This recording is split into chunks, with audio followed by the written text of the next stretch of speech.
Bill Maher, the outspoken host of HBO's Real Time, didn't hold back in his critique of CNN's recent interview with Democratic presidential candidate Kamala Harris and her running mate, Minnesota Governor Tim Walz. During the latest episode of his show, Maher took aim at the network's handling of the interview, offering his signature blend of humor and sharp commentary. Maher began by asking his audience if they had watched the highly anticipated interview, which marked Harris and Walz's first joint appearance since the vice president became the Democratic frontrunner following President Joe Biden's decision to step down in July. The interview, conducted by CNN's Dana Bash, was heavily promoted as an opportunity for voters to hear directly from the candidates about their vision for the country. However, Maher found the actual content lacking in substance and overly scripted. Mocking the interview's format, Maher noted how Walz seemed to play a background role throughout the discussion. He quipped that Walz was like a contestant on Jeopardy who couldn't figure out how to work the buzzer, merely nodding along as Harris did most of the talking.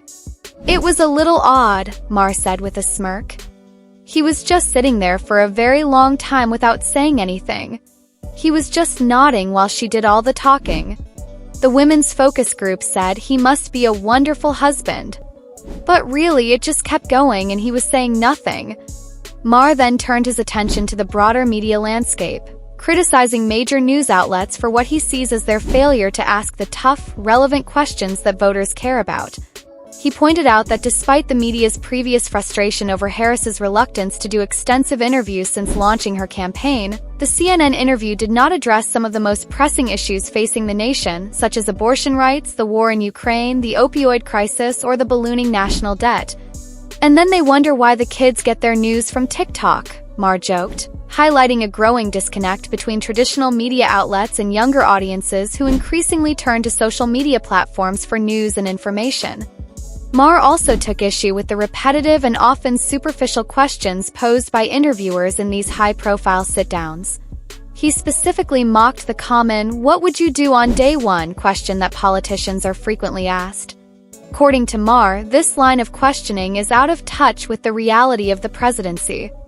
"It's just not that kind of a fucking job, okay?" he said bluntly. "I would just one time love to hear somebody go, you know what I'd do? I'd unpack some boxes and I'd get dressed for the inaugural party like anybody else." Despite his criticism of the interview's content, Maher acknowledged that Harris and Walz's appearance on CNN drew significant viewership, with over 6 million people tuning in according to Nielsen ratings.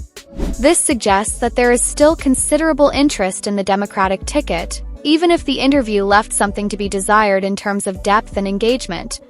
Maher also couldn't resist a jab at former President Donald Trump, who, true to form, live-tweeted his disdain for the interview, calling it boring. Maher, however, suggested that a little bit of boring might be exactly what the country needs after years of political turmoil. "It's Harris-Walz, not Deadpool and Wolverine," he quipped, underscoring his preference for a more measured, less sensational approach to politics.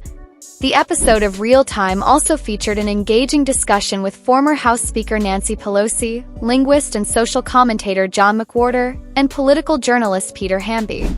Together, they explored the current political climate and the challenges facing the Democratic ticket as they head into the 2024 election, offering a blend of analysis and insight that complemented Maher's comedic take on the news of the week.